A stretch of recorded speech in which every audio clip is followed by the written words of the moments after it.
Which word of the day? Today's word is a phrase, Tower of Terror.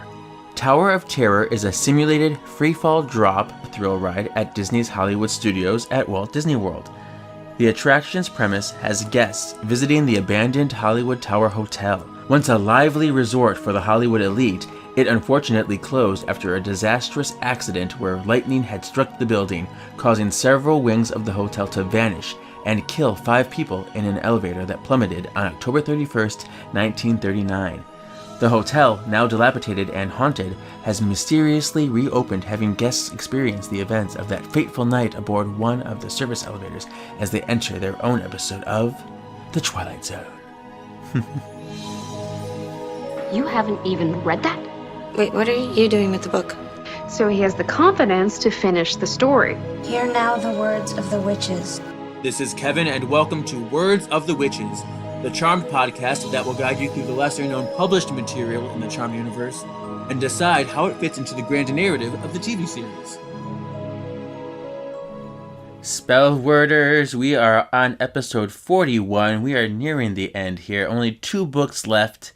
Very exciting. Woo! I'm hoping to finish the novels by the end of August, because September I want to kind of make like a interim. I want to make September kind of like a transitional month. I just want to get you guys to start thinking about this journey so far. We've been doing this about 1.5 years now, and the end of the novels will mark the end of our first season, 43 episodes of books. I want to encourage you guys to just write in your experiences with the podcast so far, good, bad, or otherwise. What are your favorite books? What are your least favorite books? Is there anything that struck out that we talked about on the show that you really liked or enjoyed? Is there something that you want to shed some light on or give your take on? Just give us all that information about how you're feeling with these episodes. If there's some kind of questions you have about the books or any narrative in the books, now is the time to send that in, because I'm going to be doing a novel retrospective after we finish, where we just kind of take a look back and revisit them a little bit and see where we've been and where we can go from here. So that's part of the plan. I hope you like the Tower of Terror word of the day, because based off of the theme of this book, high spirits, Hollywood, and ghosts and hauntings, I could not use Tower of Terror. I had to. And if you watch the movie Tower of Terror from 1995, there is a witch in there, so there's the witch connection. I know it's kind of a stretch, but there you go. Yes. I also wanted to correct one thing. Last book, when we did Phoebe Who, I forgot to mention that Emma Harrison also wrote Yule, the short story in Seasons of the Witch, Volume 1, which was my favorite story of that anthology. So I wanted to make sure that she got credit for Yule as well. But yeah, without further ado, let's start this episode of High Spirits. So this is Words of the Witches, episode 41. And I have with me Jonathan. Hello. Hi. Yes, this is nice getting to reconnect, because we got to cosplay a few years ago at Dragon Con together. We did. That was so long ago. I know. What was that, 2018, 2019? I think it was 19, because it was before, all the craziness. So Yeah, before the world changed. yeah, nice little throwback that you posted the other day. So I did. I was thinking about it, love it. We did our Sailor Moon group. We did. So. That was so fun. That was actually my first time cosplaying. Oh, really? First time? Have you done any since then? Well, I had a Ranger one planned out, but that was 2020 when it just didn't work out. So I actually just wore it to Vegas, just because why not? So right, if you had it already in the making, exactly. So no point having it wasted. Yeah. So, what's your relationship with Charmed? I know you're a big fan, like me. Yes. It's my comfort show. It's my go-to. I think I honestly don't even remember how I got into it. I've always been into, witches and stuff like that. So one day I was just watching TV and this show happened to be on, and pretty much the rest is history. Cool. Do you know what that episode was? What the first one you saw was? So I don't remember the first episode that I watched, but I do remember it was a page episode. So it was one of the later seasons. Okay. So I was in middle school, so I actually did not start it from the beginning. And I remember it was a page episode because I was confused because, when they would do the reruns, because when I was, they play them in the mornings, like on TNT still. So I would get up in the morning and I'd watch them. I was getting ready for school. And one day there's a whole new sister, a whole new witch. I'm like, what just happened? Like, what did I miss? Because it was, a Prue episode. So yeah, then I just got more into it and found, friends that were into it. And then I just kind of went wild with it. Yeah. Yeah. Yeah. Well, good. I'm glad. I'm glad that it's remained a staple in your life. Who's your favorite sister? My favorite sister is Piper. I, I'm just, I don't know. I just relate to her a lot, especially on the sarcasm. That's definitely my thing. Lots of people that like Piper really identify with that. Yeah, I So think that's what it is. yeah, it's fun. Have you read the books before? Or was this your first one? Yeah, no. So back in the day, we had a store in the next town over. So I'm from a small town, right? So next town over, we had Hastings, and that is where I would get all of my charm books. So I don't even remember what the first one that I bought. I want to say it was The Power of Three, just because I just wanted to start from the beginning. So I bought them, and I have, like, I don't even know if I found them all, but I had probably, like, I know I didn't have all of them. I had close to like 20 though, Okay. 25. And I would just read. I was that nerd, like I carried them in school. Like when other people were reading, like, the AR point books, I was reading Charmed. So, I'm sure you remember, but back in the day, there was a website called cnet.com or something. You remember, you know what I'm talking about? Yeah, yeah, yeah. And they had that fan fiction on there, and it was like season 9 and 10. And I, being the person that I am, I actually put together a binder and printed off that entire season, both of them. Oh, the fan So, fictions. yeah, so instead of actual books, I was carrying around this big old binder in school reading it, and my friends were like, "You're weird," and I was like, "It's fine." Funny you say that because we have a listener that really wants us to dive into some Charmed fan fiction and cover fan fiction. Yes. Was that the Pied Piper episode? Maybe is he's a listener, Mr. Mock Turtle. He writes into Oh, me a okay. lot. Then no, So, I'm thinking your guest that was on the Pied Piper episode. I think she had mentioned it too. oh yeah, we talked about how we both wrote fan fiction. Yeah, Yeah, yeah. yeah. So I mean, it's crazy. And I'm curious now because I don't think I read those season 9 and 10 ones. I'm curious to see how they compare to the comics that are season 9 and 10. Yeah, totally different. I just remember, I think one season was based on there were no more elders, so the charmed ones became the youngers. It was Wow. it was different. It was definitely different.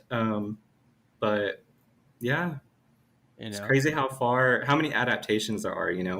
Yeah. Yeah. All right. Well, let's do this book. It's called High Spirits. This Yes. is the 39th book in the official book, our episode 41. And it has more season 8 pictures. This wasn't one they took together. It's separate pictures that they put together. It's like their individual pictures Hmm. that they put together. I do have to say these are probably my favorite. I love season 8 promo pictures. They're Like, beautiful. they are. The hair, obviously that's a big, big thing to me. I love it. They're all so beautiful in it, and those are my favorite promo pictures of probably the entire series. Yeah. They went all out. They went out with a bang with these promo pictures. Yes. And then we have above them is like a marquee for a theater with lights It has Charmed as the marquee. The title says Charmed. I'm like, oh, I know, we know what's playing now. right? I wonder if that was intentional, you know? I know. Because otherwise it's just a blank marquee, and that's not very fun. That's not very Yeah. exciting. And then has the tagline, "A good old-fashioned Hollywood haunting." Back of the book says, "I see. This is one of the poems they have on all the books, but the way that this is like printed on here is not good for me Yeah. because they have the rhymes in the wrong spot. They should have like. Well, I'll read it first. She sang her telegram to a Hollywood star. Now he entertains from afar. Photo friend, help in our quest to rid this mansion of an unwanted guest." So that's how it's supposed to sound, but the way they wrote it makes you think you're supposed to read it differently. Yeah. Yeah. So, I get that. but yeah, there's the poem. And then the back of the book says, "The charmed ones travel to Hollywood to attend a big bash hosted by Kevin Peterson, Paige's old flame." Kevin is holding the party at his recently purchased mansion, which he was able to afford because of rumors that it's haunted. Sure enough, ghostly goings-ons. That's a fun. Ghostly goings-on begin almost immediately, but everyone believes that Kevin is the one behind the haunting. He confides in Paige that he is not. The ghost reveals himself to be Robert Maxwell, a star of stage and screen who vanished under mysterious circumstances in 1926, right after receiving a singing telegram. A friendly ghost, Maxwell just likes having an audience. But when people start to disappear and the house seals shut, the charmed ones realize something evil must also be lurking. It is only with the able assistance of their ghostly ally that they and the rest of the partygoers stand a chance. You I know, mean, let's back up to that goings on word. That threw me off every time. yeah. Sentence. I mean, if you think it wants to be going ons, but Right. goings Yes. on, Yes. I don't know if that's correct or not. It might be correct, but it does throw you off for sure. Yeah, for sure. I don't know. I got mad every time I had to read it. But yeah, if I was in the bookstore and I read the back of this book, I would be like, "Yes, this sounds very interesting to me." I would be, Yeah. yeah, It's very almost like you don't even have to know the series. It's almost just like like a ghost story. You know what I mean? Like it hmm feels like it could be its own standalone. yeah. It gives me feelings of like movies and ghosts and it gives you a really kind of something I would look for in a book. So I'm glad at Yes. that description, and it doesn't give away too much either. A lot of Right. these Yeah. descriptions give away a lot. That did not. So just kind of give you the little feelers Just out there. just a little tease. Yeah. And this was written by Scott Ciensin, who wrote Luck Be a Lady and Light of the World novels before this.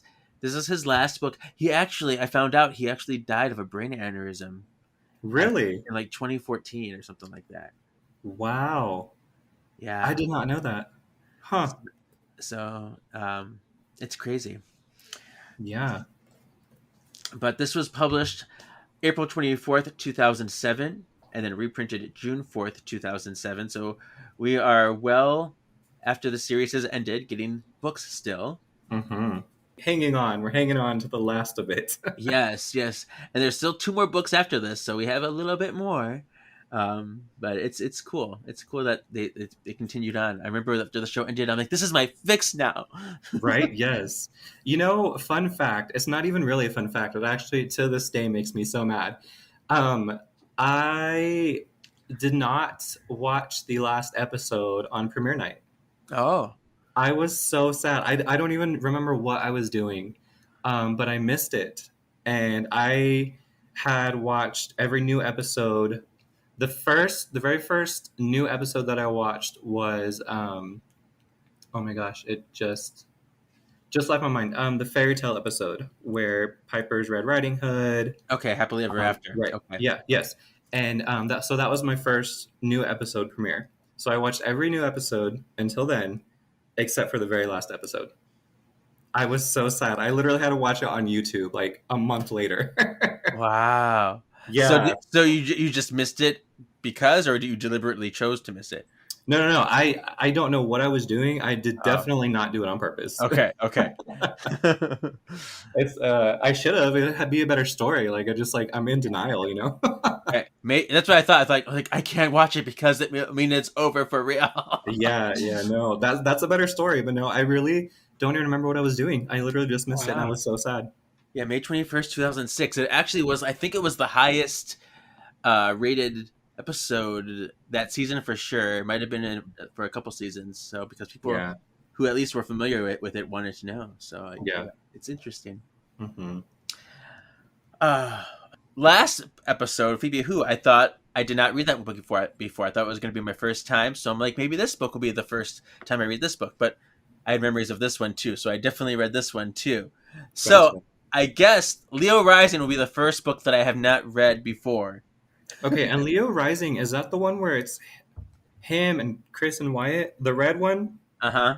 Okay. I've not read that one either, so I'll be listening. Okay. Yeah, I think people are very excited about that one. So, and that will be the first book that I have not read. So it's, I guess, that one and Trick or Treat I haven't read. Those are the last two. But then again, I've been saying that now for a while. Maybe I did read them all. Yeah, I know, I right? really Repressed don't know. memory. Yeah, I really don't know, but we'll see. But this book, it says it's supposed to take place during the Moon Festival in September, placing it at the beginning of season 8. So right before season 8 starts, or right at the start of it.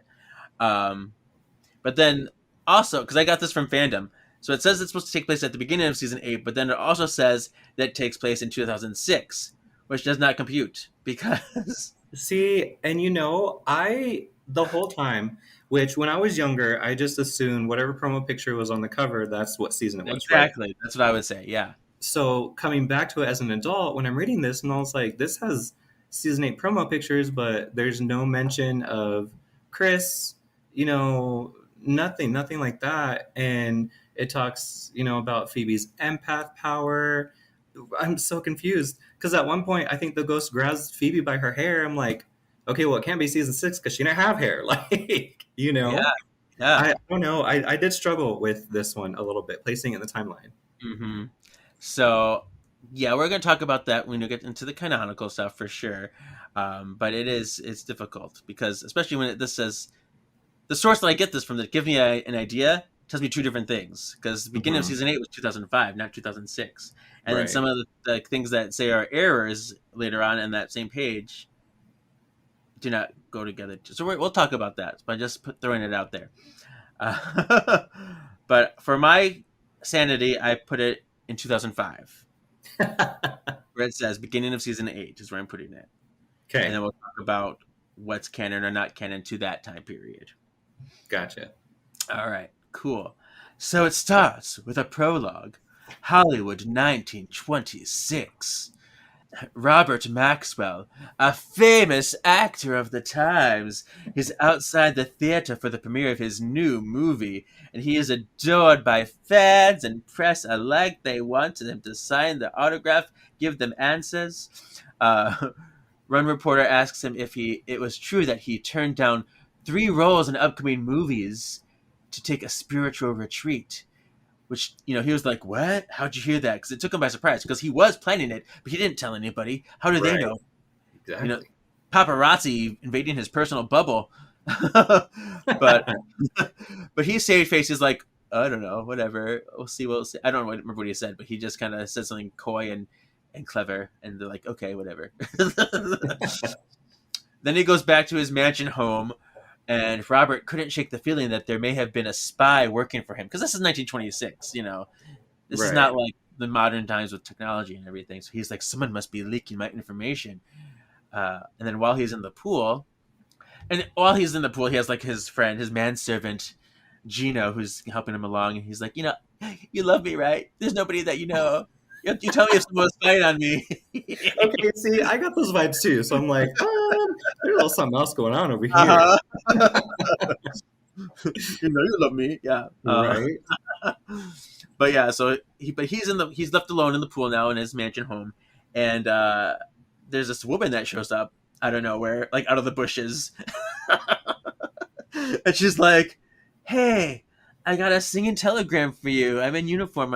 I am your singing telegram. So she begins to start her song, but before she can even really start, her heel breaks and she falls forward. Robert jumps out of the pool to like catch her. He's like, "Oh my god, this woman is gonna fall!" And so he grabs her, and she's like, "Oh, he's so muscly." Um, so he rescued her, and then Gino, the manservant guy, he's like, "Who's this woman? What is she doing with you? Don't you love me?" Yeah. The jealousy. Right. And Robert's like, "No, Gino, it's fine. You can go back into the house." But so he goes in the house, but he like still peeks out the window. He's like, "I'm watching you, always watching." So he's very protective. And so while they're talking, the woman then slips on like a wet slick in the grass and then falls into the pool. So she's very, very clumsy. She's kind of a waste of space right now, but it's fine. I thought the same thing. Like, get a hold of yourself, girl. But so she gets in the pool. Robert goes in to rescue her again, but then she finally gets to sing her message. She's like, "Okay, I'm gonna sing you my singing telegram," and she sings it, but it's a spell. Ooh, a secret spell. But suddenly Robert begins to float, and he's carried up into the air and then swooshing into the mansion. The witch sheds a tear. She's like, "Oh, so sad."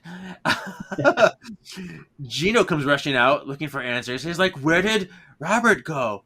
And he's like, "You better tell me where he went." And she's like, "Look over there." And then he turns around. Oh my goodness. He turns around. He's like, "No, nothing's there." And then he turns back. She's gone. So the woman's gone. Awesome. Yeah. But then Gino hears like this ghostly voice behind him.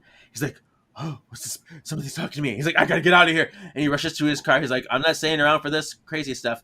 But then he looks back at the gate and he gets into the car and he sees like this amorphous kind of figure of a man changing into different costumes and not sure what's going on with him. But then he realizes that it is Robert, his friend Robert. And he's like, "Oh, what happened to him? How is he a ghostly figure?" But then he says, "Goodbye, my friend." And then Gino rushes off. So that's our like introduction. Well, that happened. Yeah, it was a crazy little prologue there. Chapter 1. It takes place in present day. The Charmed Ones are in Chinatown during the Moon Festival, like you said earlier. Paige has other things on her mind. Thinking about her date later with Kevin, which like on the back says is her old flame. That's me, but not really. That is you. He's also like a big screenwriter. Yeah, he like does screenwrite plays, things like that. So while she's thinking about that, Piper, is like, "Hey, stay focused. Come on now, we're here to do a job." Mm-hmm. So they're there to like find a demon. They got a tip that some demon is there, so they're like, "We gotta find this demon." Yeah, so they're like, "Okay, focus on the demon." And then Piper's like, "Okay, now remember, it's the demon of illusion. So what you see is probably not going to be real." So Paige orbs them up to the roof where they can kind of like see everything going on. And then the demon actually talks to them from the shadows. So they're like, "Ooh, very mysterious." Yeah. So he talks to them and then he actually conjures 3 different dragons, which I thought was really cool. Like 3 sisters, 3 dragons. Thought that was really cool. Yeah, and they're all elemental, which I always love that. And Yes. when those popped up, I'm like, I totally remember these elemental dragons. This is familiar. Yeah. So I'm like, yeah, I That remember one this. for you. Yeah, so it is fire, water, and air. So each sister went up against, different dragon. I thought that, that they would kind of place the sisters with like, kind of sort of what their element would be ish. I think like Piper would do fire, things like that. But they kind of had a hard time, I feel, kind of going against them. So it was kind of cool. Paige thinking, like Paige, kind of orbed into the way of one and made them kind of crash into each other, essentially vanquishing them. Yeah. Making themselves vanquishing that, And what happened was like, because she saw Phoebe being like up against her, like, what was her, water one? So Phoebe was with her water one. She's like, "Oh my gosh, I gotta go get there." And then it led them together. But then like the air one was way over by Piper. He's like, "I see they're gonna crash. Let me go save them and get Right? crash anyway. I'm just gonna evaporate. I thought I'd help, but no. Although I really enjoyed this because I'm fire and water. I do my zodiac, Hmm. but my rising signs are air signs. So I'm like, fire and water come together, make steam. This is like me. Yeah. So you're just present all over the book, Kevin. Yeah, yeah. So after their little battle, the demon of illusion actually appeared and kind of told him, who he is, and I cannot pronounce his name at all. I Yeah. tried the entire time. Yeah, it's very important to note that this is not the demon of illusion Correct. from Chick Flick. This is like Yes. another version of something, which we'll talk A about. less weaker version, I guess we'll say. Yeah. But Yeah, this demon, I guess, Gorathet. something like that from the S Leviathan clan. Yeah, So he introduced himself. Of course, Piper being Piper, she taunts him with a little sarcasm. and they say describe him looking like a muscular, kind of like an anthropomorphic black ram, like a beastie muscle creature thing.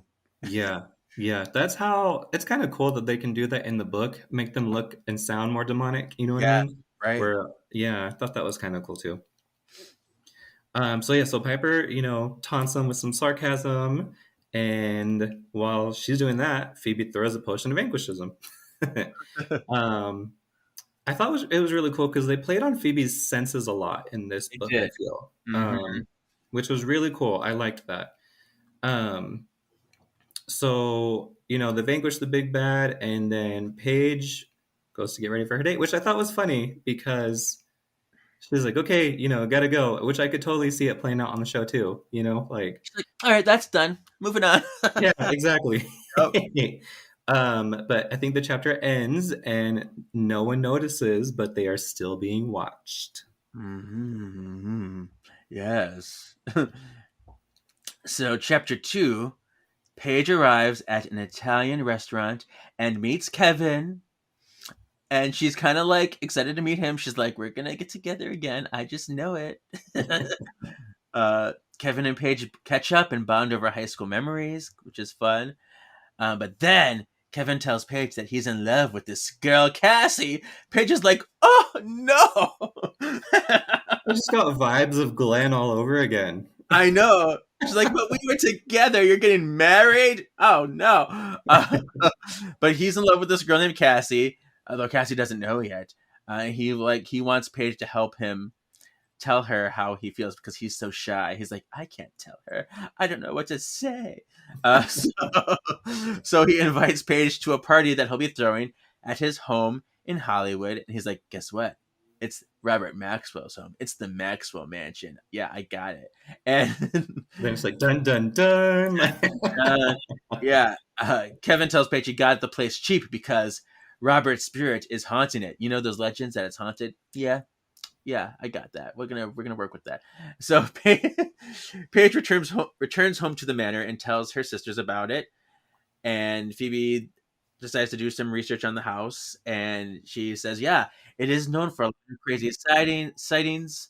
Nothing sinister, but like one guy says that he was like a construction guy was rescued by a ghost, and like all kinds of weird things, but they've all been pretty nice." Piper and Phoebe call out Paige for still having the hots for Kevin, but she says she's going to be a good girl.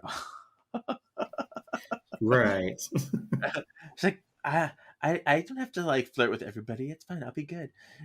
Paige asked them to come to the party as well for supernatural backup, just in case there is something crazy going on. It might be good to have us all together. Smart. And then they bet Paige that if she can make it through the night without hooking up with Kevin or one of his friends, then they won't tease her about her love life ever again. That is so sad. Like, oh my gosh. Yeah, just be a good girl and keep your panties on, and it's fine. Yes. All right. So chapter 3 starts with them heading to the mansion, and Piper is... I thought this part was so... It was so funny. Random. It was so random, but I love it. Random. So I assume the Jeep is being attacked by acorns being being dropped by squirrels. Are there demon squirrels attacking you from the trees? Is that what's happening? Right. It was a sign. Yeah. So they eventually get to the mansion without being hit by an acorn, and Kevin greets them at the door and gives them a tour of the mansion. So Kevin is telling Phoebe, oh my gosh, I read your article. You have such a way with the words. You're so cool. And then he tells Piper that he's gone to P3 before he knew Paige. Well, before, I think maybe before they knew Paige. Right. Before they knew Paige. Right. Sorry.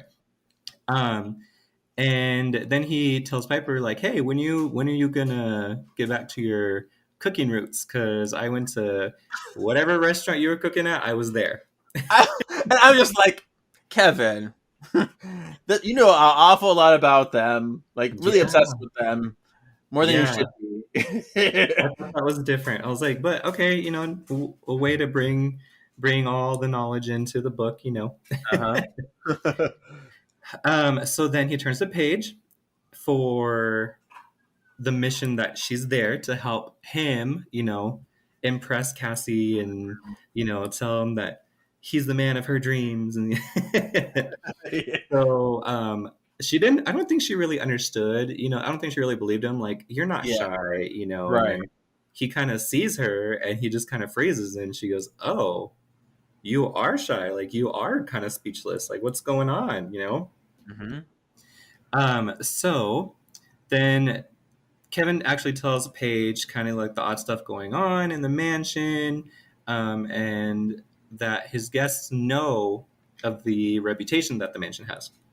So they're kind of all looking forward to it, don't really know what to expect, but they all are aware that it's haunted. Mm-hmm. Okay. So Kevin introduces the sisters to the rest of the guests, and Phoebe, playing into her senses again, I feel, she notices that Cassie is with someone else, a bad boy. We probably say his name, the bad boy's name. Oh, yes, Ryan. Sorry, Ryan. Bad boy Ryan. And he's rich. He's heir to a fortune. Rich, typical bad boy in Hollywood. Mm-hmm. So Cassie announces that she's met the man of her dreams, and it's Ryan, the bad boy. Oh, no. And they kiss. Oh, no. Look at us. They're trying to make a show out of it, too. Mm. Oh, yeah, I know. So obviously, Kevin is devastated. And he congratulates them with the, congratulations.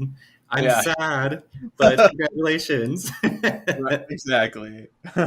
So then we move to Ryan, and he's telling Kevin that Cassie makes him want to change his reckless behavior. Oh, she can change me. She's the one. All that typical stuff that all the bad boys say. Yeah. So then that's whenever the ghost makes his first appearance by laughing, typical ghost stuff. Ghostly laughter. So then everyone looks outside and the ship is floating. Like, there's a ship in the pool and it's floating. Like, weird. What? So the ghost makes his grand entrance, jumping from, the roof or whatever, wherever he was at. I was like, I'm so confused. Like, this is so theatrical. Very much. And he declares that he is the pirate king. I am a pirate king. Very Pirates of Penzance. It is a glorious thing to be a pirate king. That was my first show, actually. My first stage show. Oh, really? That's cool. Yeah. Huh. So this book was like made for me. It's really weird. I know, it literally was.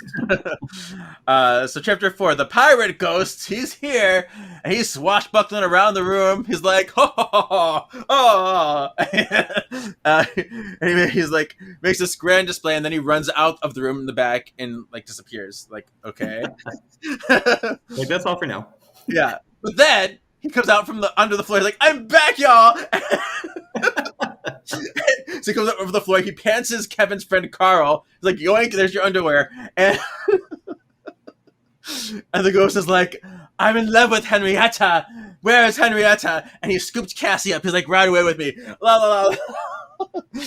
And then he's leaving. And he summons like an army of like monkeys. Sea monkeys, like what?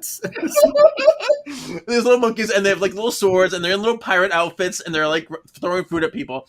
Um, so that's crazy. But then Yeah. as the ghost leaves with Cassie, he looks at Cassie. He's like, "You're not Henrietta," and he puts her back. So random. Oh my gosh, I loved it though. I loved it. I mean, this is such like it's very cartoony. It's very like pompous actor person to do it, just telling the story. Mhm. But then the ghost returns and he claims Paige for his companion. He's like, "Paige, you are Henrietta. Come with me." And they go and they disappear.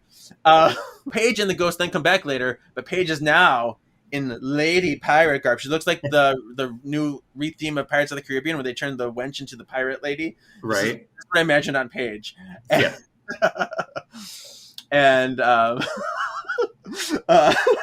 she orbs a sword to herself, and she challenges the pirate to a duel, like "Hiya!" And then the pirate goes "Woof." I'm so done already. I'm reading this. I'm like, oh gosh. That's so crazy. So they have their duel. They have their sword fighting. It finally ends with the ghost kissing Paige. They like fight and then like kiss, kiss, kiss.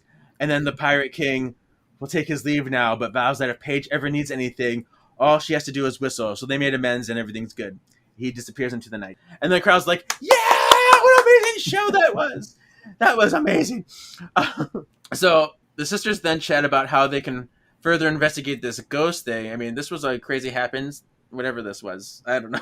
In a bedroom, Ryan stares at his reflection, a bit shaken from the night. And then this is not how I thought it was going to go down, but Carl appears behind him and closes the door. I thought Carl was going to be like some demon that was going to attack Ryan, but no. They're working together. So Yeah. Carl tells Ryan he believes that Kevin is sitting on some cutting edge technology. You saw that performance with the ghost and all the things they did. There's some orbiting in there, and we're like, he must have something really big. We can steal it and get rich. So we should do that.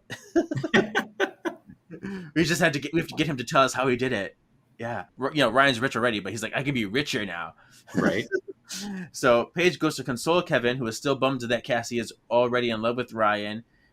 He's like, "My love." And Kevin comes back and he addresses his guests. Okay, this is where we get into like ghost hunters. So he gives them all different groups and assignments. Like they go in like groups of 3. And then they are instructed to go to different parts of the house and see if they can find any ghostly happenings and figure out like why he's haunting the place and what's his deal. So then starts chapter 5. Paige is in a group with Kevin, Craig, who she kind of has a crush on. And I think it's Tamara. That's how I said it. I said it Tamara. It might be Tamara. Okay. One or the other. And she's Cassie's friend. So they go to the music room, and Paige is like, "Hey, like, what's up with Cassie and Ryan?" And Tamara actually says, I think it's a mistake."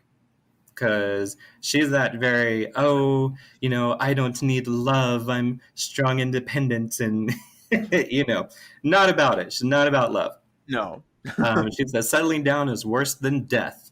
Dramatic. Sure. Yeah, very dramatic. Getting kind of Graham's vibes, like she doesn't need a man. Right. So Craig tells Paige how he met Kevin. And Craig used to be a stripper.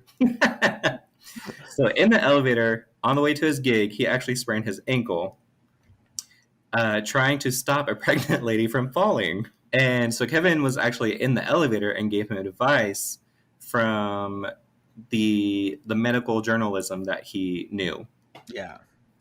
Which is crazy. I feel like this author was obsessed with like man muscles because everything was muscular. Every guy was like, I'm like, I think at one point the demon's arm is described as muscular meat or something. Do you remember that? Like, I don't know what chapter that was in, but I was like, oh, very descriptive. It's crazy. It's crazy that he was married to a woman because I know this guy was married to a woman. But I'm like, all right, after this book, I'm like, he had to have some kind of gay tendencies. Cause... Oh, 100%, 100%. Yeah.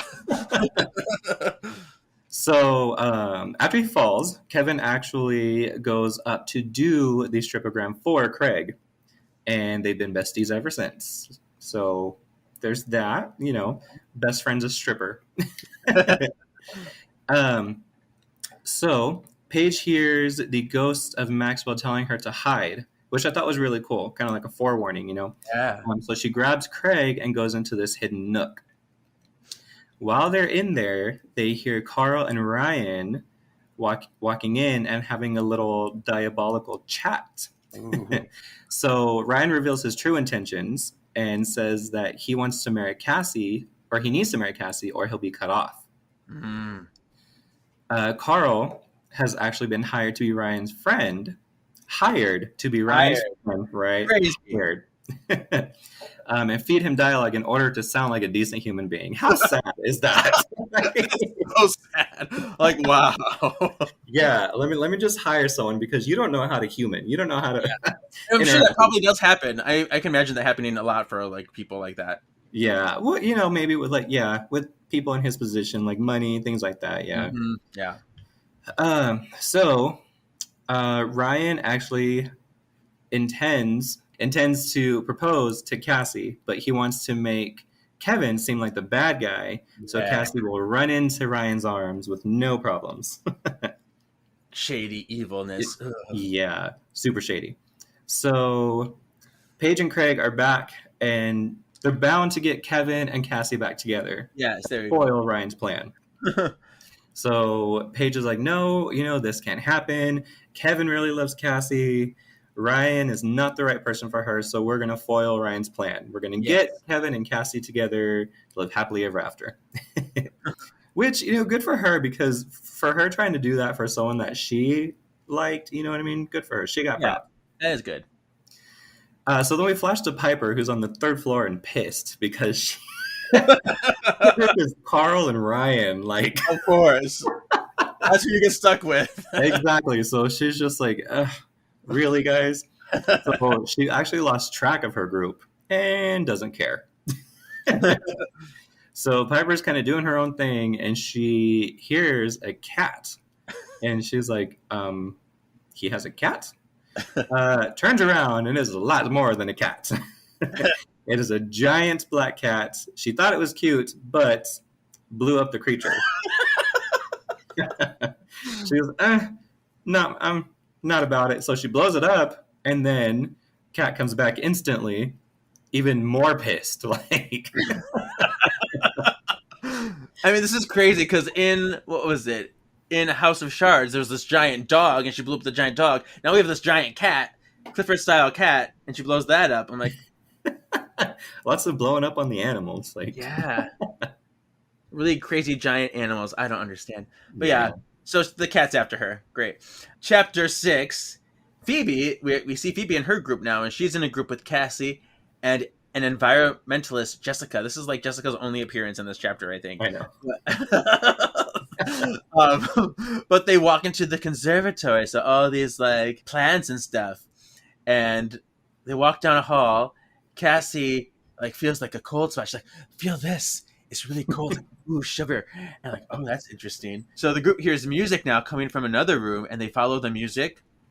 Phoebe's hair gets pulled. This is where she gets hair pulled back. Yes. And the other girls notice, they're like, what the hell was that? Like, something just grabbed you. And all of a sudden, Maxwell's ghost appears, and he's a surfer dude.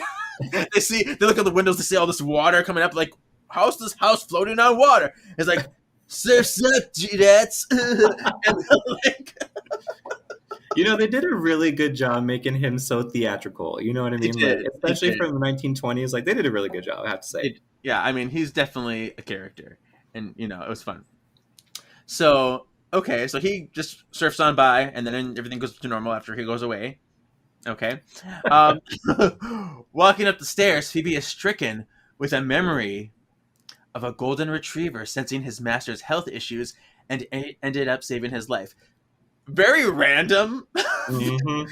Like, and this wasn't even a premonition. She's like, because, I was an empath and maybe my senses and stuff, which, Yeah, I thought I was like, okay, did they write that as to be a premonition, or is it just a sense? Like, Hmm. you And know, put a pin in this because I do have some thoughts about this when we get to canonical. But yeah, this was a thing. Piper finds Phoebe and her group and is relieved. Like, yes, cool, I found Phoebe. Phoebe looked at the door Piper came out of, and she saw that there's like giant claw marks on the door. So she's like, they can't get through here. It's too small. We're safe. All the guests reconvene. Everyone did their ghost hunting. They didn't find anything. It was a waste of time, just random stuff.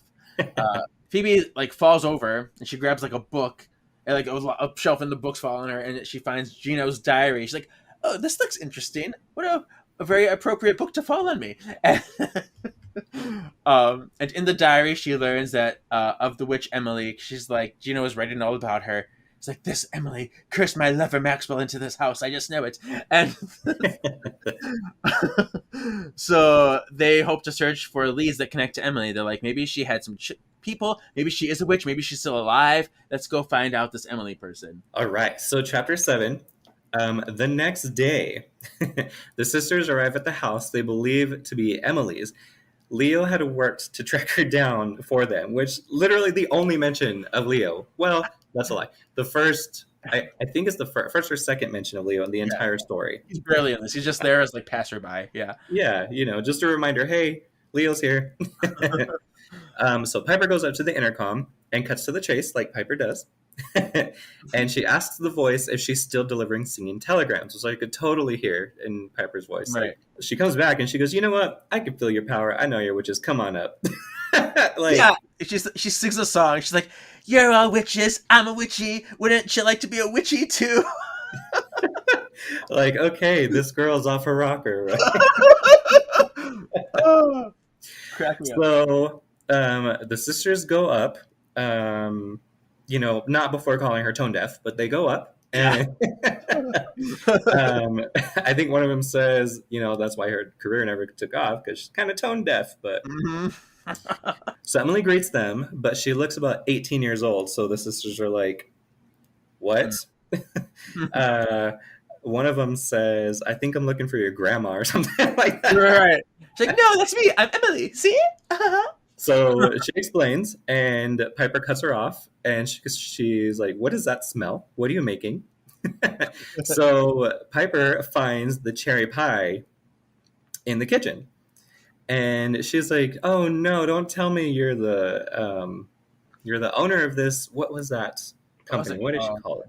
Oh, she says, "Your Grandma M." Like, so. Yeah. Grandma M's Holistic Whole Pies and Treats. Yeah, so Piper's like, "Oh no, you're her. Like, don't tell me you're putting magic into these pies, like, And so she goes, "No, like it's my grandma's recipe. It's all homemade, all natural things like that." So, which really kind of had no, importance to the story, but whatever. So Emily explains that she was in love with Robert Maxwell, but he didn't know that she existed. Sigh. So Emily explains that she was the receptionist at Maxwell's doctor's office. She was supposed to call him the next day to come in because Maxwell had a brain condition and was dying, but he didn't know. Oh. So Emily deciding to take it upon herself, she bound Maxwell to the house so that he could live in his dream and give performances forever. So, like, what? The nerve. Exactly. Like, let me just, I'm not going to tell you why. I'm just going to lock you up in this house forever. Yep. So, obviously, it backfired. So the personal gain of her spell made her immortal. What an interesting backfire. Like, is that really the bad thing? I don't know. Right. And I think one of the sisters says that, like, okay, that's not so bad, and Yeah. she kind of says, well, when you're immortal, you kind of have to come up with a new life every 10 years and something like that. I'm just like, oh my gosh, it must be so hard. You're right. Oh God. All my friends die. Whatever, it's fine. Yeah. So she says that she can't see Maxwell or go into the house unless Maxwell invites her. which that kind of threw me off too in the beginning. You know, I was like, Yeah. okay, is this some like vampire type of Yeah. thing? You know what I mean? But Mm. so Emily's like, well, I can always reverse the spell, but I don't remember it. Like, okay, cool. Thanks for nothing. All Yeah. right. So she was like, you know, I'd have to remember it, and you know, I don't remember. Sorry. Yeah.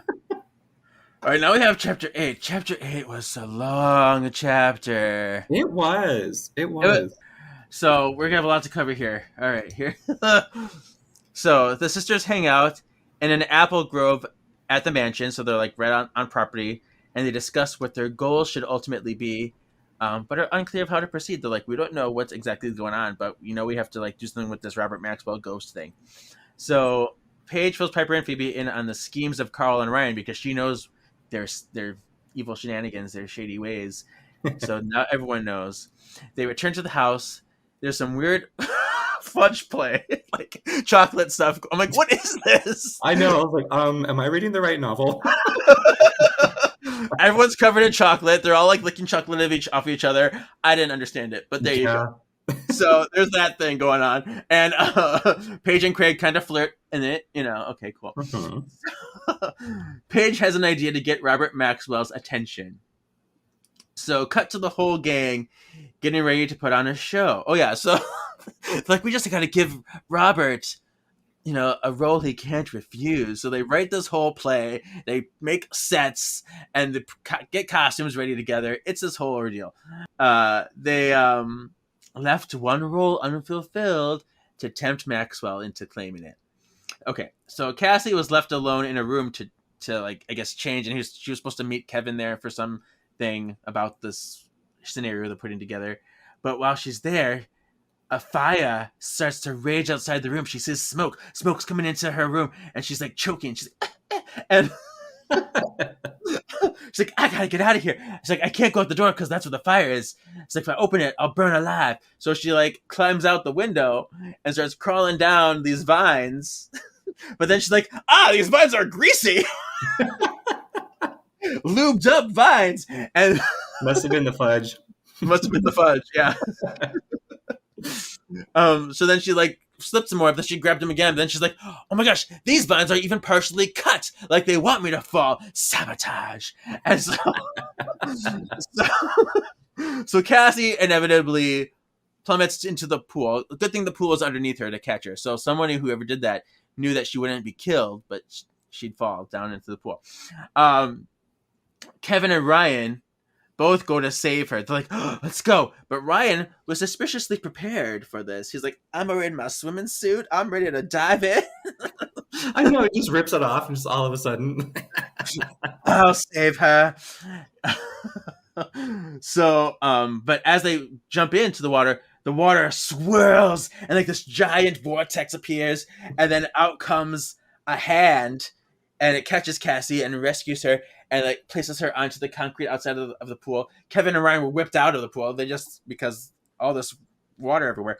So they look, and there's this 3-story high Arabian djinn formulates and, you know, sets Cassie down. And Ryan, when Cassie's done, Ryan runs to Cassie and he's like, oh, are you hurt? I came to save you. Here's Jessica again. Craig and Jessica run out and tell people that someone was faking a fire with heat and fog machines. So it wasn't even real? Gasp. And the djinn like starts angrily. He gets mad. He's like throws snakes at the crowd. Like he's like, and snakes appear. And they go, and then the snakes turn into scimitars, and they get tossed at Kevin. Like the scimitars get tossed at Kevin, and Paige is like, oh my gosh, she orbs Kevin out. Apparently Paige has they always comment on this, like Paige has no qualms about orbiting because she already thinks that with all this ghostly stuff, people will think it's part of the spectacle anyway. So she's like, right. I don't really use my powers, it'll be fine. But she orbs Kevin out of the way, and then the djinn's like, defiler of my house. But then the djinn stops himself from doing any more harm. He's like, I can't do this. I know it says so in the script, but I can't hurt anybody else. And so he leaves. So Carl and Ryan begin to blame Kevin for the dangerous stunt, despite it being their handiwork to begin with. Their plot. Mhm. They're trying to make Kevin the bad guy. And Cassie appears to believe them and doubts Kevin, so just what they wanted to happen. Cassie and Ryan walk off, while Carl tells Kevin that they will sue unless he shares his secret effects technology. All right. Now we cut to Robert Maxwell. Um, he's in like this like study or his like little dressing room or wherever, even though he's a ghost. And he's talking to a skull named Spike, and this was like they say that this was like a skull that he had from a production of Hamlet that he was in, and so he's like talking to the skull, and he's broken up. He's like, "I almost hurt innocent guests. That's not me. How dare I?" He's so ashamed. So, and then Maxwell feels as if like a flash of darkness appeared and watches him. He's like, "Look, he's like, who's there?" And he doesn't see anything. He's like, But this dark spirit is still in the air. He watches and waits, and he like gloats at how he just took control of Maxwell back there. So I guess it wasn't even Maxwell to begin with. He must have been possessed to hurt people. Right. Yeah. That's kind of what I got. Yeah. So okay, this darkness like monologues to the skull now. So like yeah, now the darkness comes to the skull. That was like Maxwell's friend. He's like, "Let me tell you about all my evil plans." Let me just divulge everything to you. It was pages and pages of him saying, "The world will turn to darkness. I'm going to take over Ryan's body and use his wealth and influence to, like, make nightmares come to all the world. And I'm going to kill all these people. And, you know, nightmares will come and hell will come." Amazing. Uh, so Tamara then tells Kevin of Cassie and Ryan's engagement. Like while you were like sitting here and they walked away, they got engaged, and now all of them have more or less turned against Kevin. Pretty much, there's nobody really on Kevin's side anywhere except for Paige and the Charmed Ones. Suddenly, various illusions appear and envelop each guest, but one by one. It's like different things, like getting sucked into black holes or getting sucked in by monkey swarms or something. I don't know. Just things are things are taking the people one by one, like yoink, yoink, yoink, yoink, yoink, and the charmed ones are all that are left. And this is when this new demon makes himself known. He's like, "I am Zaroth." Zaroth, yeah. Zaroth. He's like brother of the last demon of illusion, the Mugalaret, whatever his name was, and it's like, "You vanquished my brother, you dirty rats. I will get you for this." So the demon disappears and then challenges them to find him. He's like, "Find me. Your innocents don't have much time." Evil laugh. This is like a Resident Evil challenge. Like 100%. It's like, oh ha ha ha. So the charmed ones are now stuck on property. They can't leave the house anymore. So they're forced into the house to stay. They decide to try to find Maxwell for help. They perform some kind of scrying spell, but it's not a normal scrying spell. They took tablecloths and drew different things on the tablecloths, and then did some. It was weird. I didn't really understand it, but yeah, it was yeah. But whatever, it led them to Robert Maxwell. They did some kind of scrying thing, and they found Robert Maxwell. When they find the ghost, they inform Maxwell of the demon, and that it's not a projection of the house like he thought.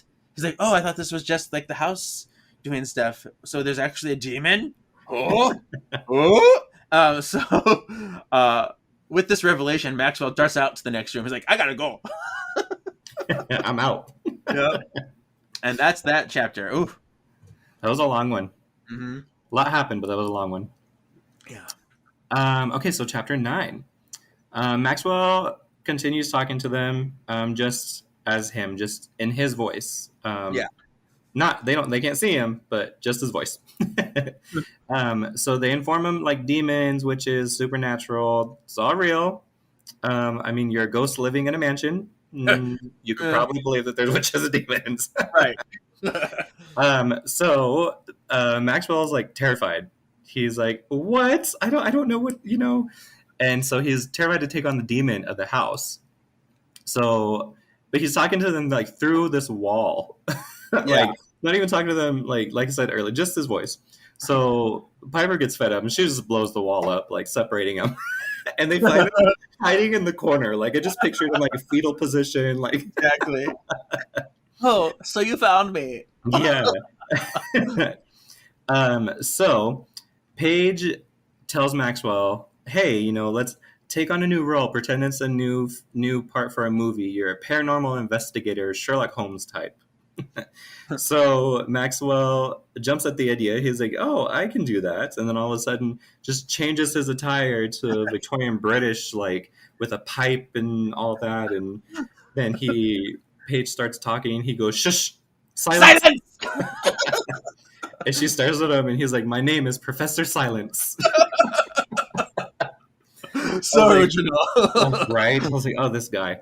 I felt like Piper at this point. I'm like, "Oh my God." Yeah, jeez Louise. So the sisters kind of come up with a game plan. Like they're going to come up with a potion, how to vanquish him in the kitchen of the mansion, which I thought was kind of cool. Yeah. So Paige was taken hostage, but like nobody knew. So she goes out to the garden. She's collecting ingredients for the potion, and she hears something. There's nothing there. Turns back around, hears something again, and just a big vine just decides to take her. Like, Yeah, she's like enveloped. She tries to scream. The vines wrap around her face. Like, right, and then Phoebe like looks at one.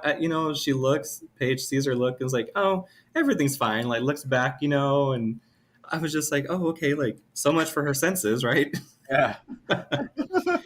So Piper and Phoebe, so this next part I had a little bit of an issue with, which I thought it should have been switched, but so Piper and Phoebe are overcome with illusions of spiders and a fire demon.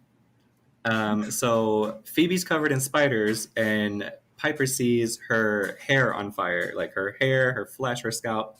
Yeah. And she looks up and she sees an evil hag version of herself. And yeah, that switch makes sense because we see Piper with the spiders and sympathy for the demon, and Phoebe was burned in the future. Yes. So I'm like, why not switch it? But Yeah. whatever. I was just being picky. Yeah. Right. So Robert actually comes to the rescue for Paige, cutting the vines, and they like shriek back and all kinds of stuff. And so she goes to rescue her sisters, which I feel like she kind of saved her sisters a lot in this episode. Yes, she did. So Piper blows up the illusion of the hag, and they finish the potion like nothing happened. So it goes back to Maxwell, and he feels like he's losing his connection to the home.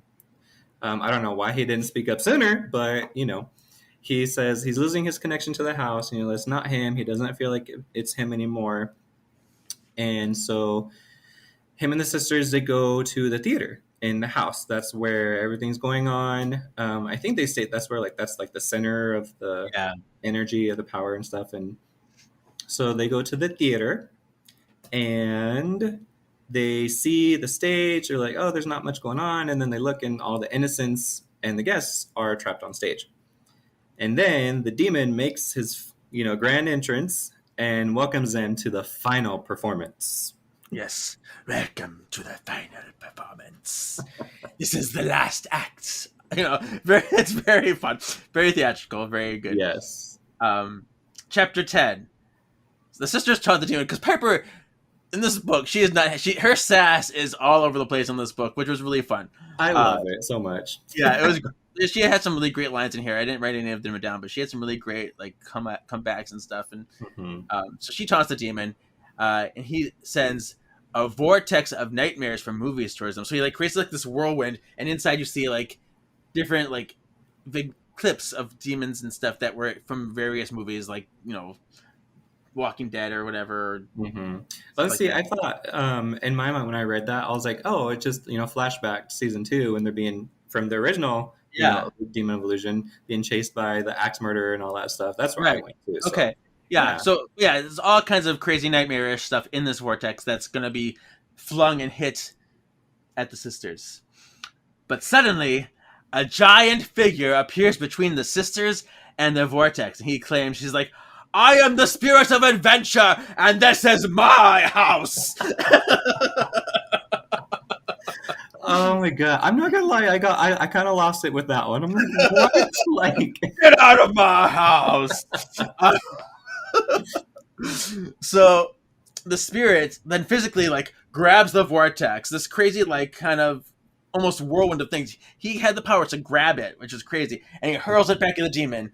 The nightmares, they hit the demon and they start to attack him.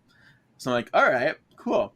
Then the spirit like turns back into Robert Maxwell, and he takes pride in learning that he's like, see, you can still be a hero simply by believing in the role. if you just believe, everything's fine. I'm an actor. So great. The demon conjured a wall of fire now over Robert, turning him to dust. He disappeared in like flashes of light. Like, and Paige is like, "You killed him." And the demon's like, "No, I just banished him from the house. He's no longer attached." Like, oh, okay. He's like, chill. I didn't kill him. I just banished him. No big deal. Yeah, right. Like you can relax a little bit. So the sisters say a vanquishing spell at the demon, and Piper's gonna throw a potion at it. But then Paige is like, something doesn't feel right. So she like orbs the potion back to herself. She's like, "Potion, come to me." And so then the demon's like, "Oh, pity." And then the demon that's on over there kind of melts then and transforms into Craig, who is unconscious. And Paige is like, "Craig!" And she goes to like cradle him. And so the demon's voice boomed. He's like, "I gave Craig my form in hopes that you would face the anguish of vanquishing an innocent, but oh well." On to the next one. Yeah. So now the demon comes and he comes back out and he traps the sisters in kind of like a mirror dimension. I think, you know, with the Marvel movies now, this mirror dimension that's going on. Mm-hmm. So they're all in there, and in the mirror dimension, the reflections start attacking their self-esteem, like calling them fat and stuff, and and then they start popping out of the mirrors and they get attacked by clones of themselves and duplicates of themselves. This get a little out of hand for me. I'm like, I'm out. I'm checking out. This is too convoluted for me. This is too confusing. And it goes on for a couple chapters. So, but they're fighting duplicates of the sisters, and the sisters are fighting duplicates of their sisters and each other and themselves and whatever. Yeah. Piper was left alone with evil clones of her sisters, and that's how that one ended. Which I actually kind of liked the whole evil clone thing. You know, I love some evil charmed ones. So, chapter 11 was probably the end of chapter 10 and 11 was probably my favorite chapters. Okay. So chapter 11, all the actual sisters are forced to, you know, do battle with their evil duplicates. The demon also trapped the innocents in their own little dream, you know, pocket realms. Mm-hmm. So it kind of went through, you know, kind of explaining everyone's, and then it goes to Cassie, and she had the perfect life with Ryan, but she has a sign, and it's like, hey, you know, this lady brings her this note, and it's written backwards. Yeah. And she's like, wait, hold on. I think this is English. So she grabs a compact and she reads it, and she says, I think the line is your life is an illusion. Yes, your life is an illusion. There we go. Mm-hmm. So she goes, what? No, it's not. And then all of a sudden was like, okay, fine. How do I know you're telling the truth? You know, kind of makes a little switch right there. But she thought of Kevin. So then she asks this mysterious woman, you know, why should I believe you, this and that? And the woman's like, well, think about Kevin. You remember Kevin? You know, he loves you. Like, what? So, right? Oh my God! You're so right, lady, whoever you are. So then all of a sudden, you know, she breaks free from her dream state, and she begins to free the others. So flashes back to the Charmed Ones fighting their evil clones. There's a lot of it. A lot of back and forth, a lot of powers, a lot of action. It went on for a while. This is probably my favorite. Why I really liked chapter 11 was because Paige was like, okay, hold on. So she finds her sisters, she orders them out, and she's like, I'll be right back. You know, I'm gonna handle this by myself. So she goes over to the clone of Piper, And she goes, oh, look over there. That might be them. So Piper blows them up. And she goes, oh, no, it wasn't them. What about this group over here? No, it wasn't them either. So she's like, she was Thank pretty you. smart, you know? Thank you. 'Cause I was so lost by that point. I'm like, I don't understand what's happening. Yeah, So no. that clarifies things a lot for me. Thank you. Yeah, I thought it was really cool. Like, Cool. you know, she was like, oh, you know, I wonder if they can fight each Yeah. other, you know? So like, Yeah. she put them Yeah. against each other. And yeah, so I really like that. That was probably my favorite part of the whole chapter. So they take care of all the evil clones, and they finally confront the demon, and he goes on and on and on. He tells us And all the same stuff he told to the skull earlier, but even more, Yes, more so. yes. Yeah, Like- pretty much.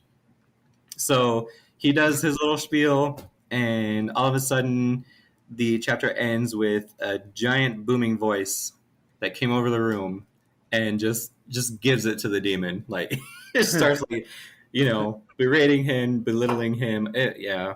You And- fool! So, chapter 12, we are face to face with this booming voice. Before them was the demon's older brother from the first chapter, McGloverat, whatever. I can't remember. I don't remember his name. It's too hard to say. But yeah, it's that one. And that's why I keep saying the demon here, because I don't want to say this guy's name either. The demon. So he's like, you are my brother.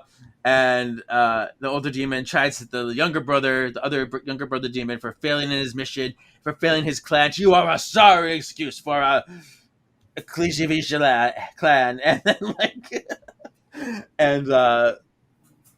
then the giant demon ghost, or the giant demon ghost thing, he looks at the sisters and he gives them a wink. He's like, and they're like, oh, this guy's Maxwell. You know the secret. And then they look and they see Emily. She's also in a corner of the room, sneakily, and she says a little spell in the corner of the room. And after she's done with the spell, the charmed ones are it bonds the charmed ones to the house, so they all feel the power of the house all above them. They have all this access to it now, so it's really cool. Yeah. And Paige is like, I am powerful. Innocence, I orb you all out of the house, except for you three, Cassie, Kevin, and Ryan, because you're important characters and we need you. Right. And Maxwell's ruse as the demon's brother dissipates. The younger brother demon's like, how dare you mimic my brother. But Maxwell's like, I'm leaving now, it's fine, I'm going elsewhere, you guys can take care of the rest. The demon brings Ryan's floating body to him so that they can merge. He's like, I'm going to take over Ryan and rule the world. And then Emily's like, no. And she levitates into the air. She's like, and she uses her she's kind of magic, white beam. She's like, I lock Ryan in this mystical cage. And Right? She's so she can levitate and lock people in cages, but she falls in a pool twice. I know. She can't walk, but she can do this. Right? You've been this powerful this whole time. Where have you been? Exactly. So, but she's like, whatever. But then the demon takes his claw and grabs into her chest. Kind of I think once upon a time when she goes in and grabs people's hearts, he grabs into her chest and sucks her life magic energy from her, and she's like, oh, and she falls to the floor. I thought she was dead at this point. I thought he absorbed all of everything about her. Same, yeah. But apparently it's just her magic. But still, so. But the demon absorbed her magic, and I guess part of her essence, because now he's all clumsy too.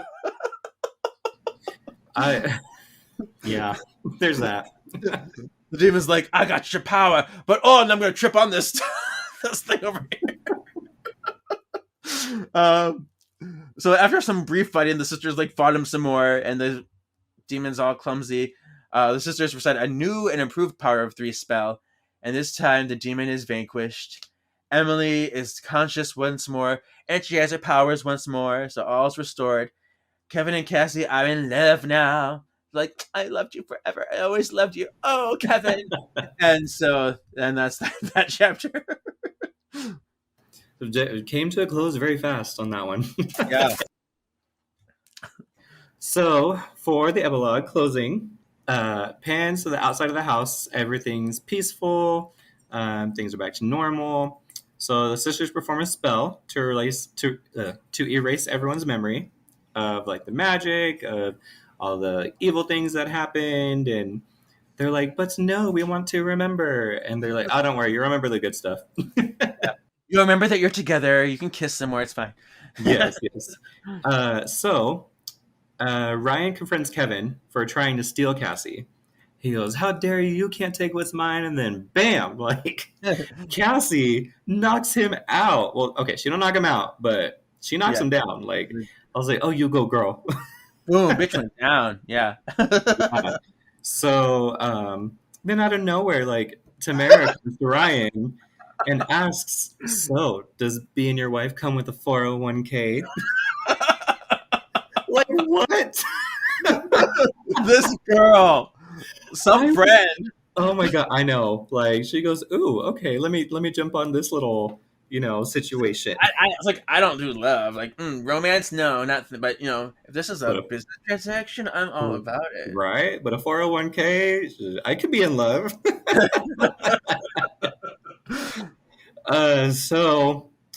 Paige painfully watches Craig walk away, and she's sad because she likes him.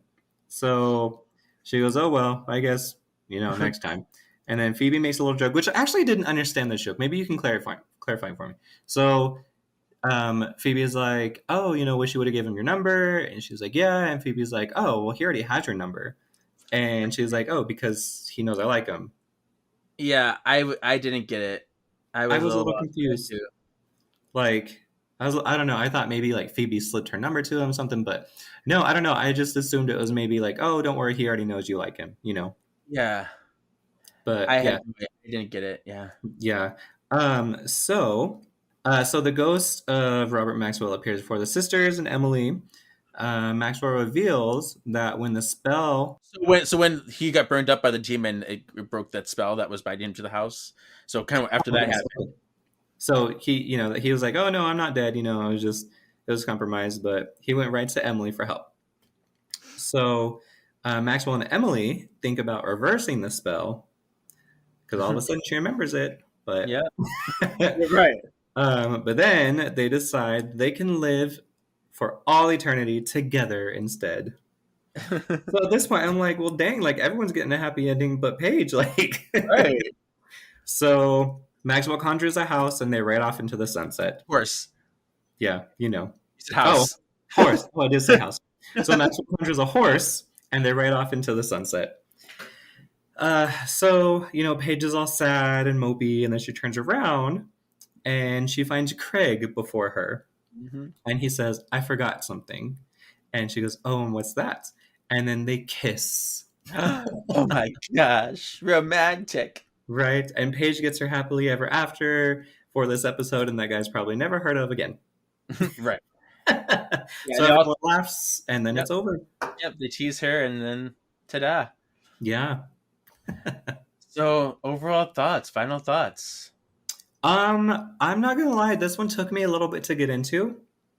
But once they got going and there was an actual demon involved, it picked up for me. I thought it was gonna be like, oh, this is kind of just like a funny episode, but I don't know. There towards the end, it did pick up for me. Yeah, I don't know. I understand it was a theater episode. It was a little bit too maybe theatrical for Charmed, I feel maybe. Yeah. I don't Uh, know. What did I put? I said this book was certainly a very fun Scooby-Doo feel-good cartoon supernatural mystery. Yeah, for sure. That's a good way to explain it. I mean, it's just a lot of funny moments, a very nice mix of characters. I mean, there's this whole shtick of the ghost of an actor who this ghost is essentially like the genie from Aladdin. Right, exactly. That's exactly how I pictured him. Yeah, I mean, just this Robin Williams comedian, serious actor though. And then there's this like awkward, like clumsy witch who can't sing, who cursed him. Yeah. And then like this murder mystery group of people. Like this is like a clue. So it's a very mix of comedy of errors, like a very funny stuff. So it's very lighthearted, I suppose. Yeah. There wasn't a lot of emotional depth, I would say. No, Um, not at all. there was a lot of like fluff, lots of things that was just there to be Yeah, there. it didn't really, it just like fillers pretty much, yeah. Yeah. Sorry, I did find, and I don't know, I'm going to read this out loud Okay. because to me, I thought it was a typo, actually. Okay. So it's the start of chapter 5 on page 71 when Paige is asking Kevin, or asking Craig, how'd you and Kevin meet, right? So it says, they laughed and Paige asked Craig, how'd you meet Kevin? Craig grinned, do you really want to know? The next line says, Piper sensed a great story coming on. I do. I'm like, shouldn't it be Paige? Mm-hmm. That is a typo. I had that marked too. Yeah. So I was like, oh, that's a little fun check mark. Uh-huh. I would say overall, I did appreciate the humor and lightheartedness of this. It wasn't my favorite book, but it was a fun time.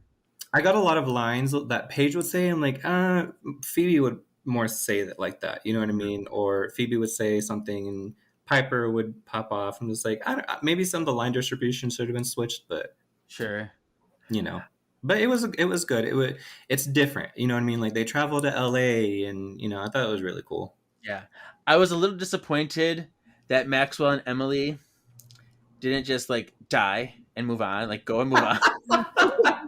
I'm like, go die already. You guys are selfish. Would you just die already?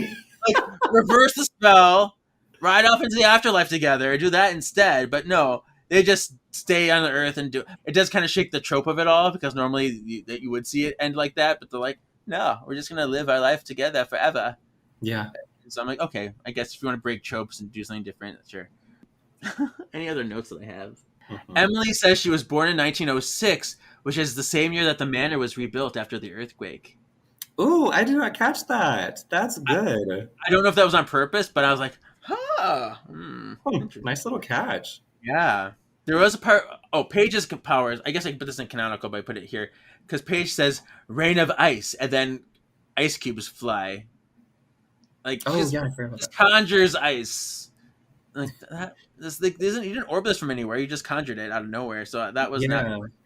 I was very confused. But one thing I love, this book uses the words phantasmagoria. Like twice. Yes. Phantasmagoria and besmirch. Like, I'm obsessed. These words. And it made it even better because Piper was like, did you just say besmirched? Like, I didn't even look these words up. I should look at the meaning because I'm like, what is this? Besmirch. I loved it. Oh, besmirch, damage the reputation of, in the opinion of others. Okay. Mm-hmm. So that's besmirch. Is phantasmagoria a real word? I believe so. So when the only reason I knew what it was there actually was an old PC game that came out in like the 90s. And I played it. It's like a horror type of game. Yeah. It's like bad. Like it's not a bad game, but the story is bad. Like it's kind of dark. Okay. So phantasmagoria. This is words of the witches. We're teaching you some words here. So phantasmagoria is a noun. It says a sequence of real or imaginary images like those seen in a dream. Okay. What happened next was a phantasmagoria of horror and mystery. Oh. I'm sorry, but what kind of demon uses besmirched? Like, good for Piper, because I would have said the same thing. I know, besmirch. But I love it. I mean, it was so great. Like, so off the wall and so out there. Yeah. He had besmirched the good name of the family. So put that in my canonical hat. Canonical. So this is the segment where we take the story and determine what is and what is not canon to the narrative of the show. I have a lot of things. They say Paige has red hair in this book. Yes, that was the biggest thing. Like, okay, so red hair was season 5? Yeah. So I'm like, okay, so that's why I placed it in season 5, I was like, okay, well, there's mention of Wyatt, but there's another part that Piper said something to Paige, and Paige is like, okay, this coming from the mom, like, or this coming from the parent. So she obviously had Wyatt. So I'm like, okay, so season 5. It's definitely season 5, but I don't know. Yeah. So, and they say why they do mention Wyatt in chapter 2. They talk about the baby monitor and stuff Mhm. like that. But if this was season 8, like they say, Wyatt would no longer be a baby. He'd be about 2. Uh, Yeah. so I go, how come Paige can kiss a ghost, but Piper can't? Justice for Mark Chow. That is amazing. That is very true. Yeah.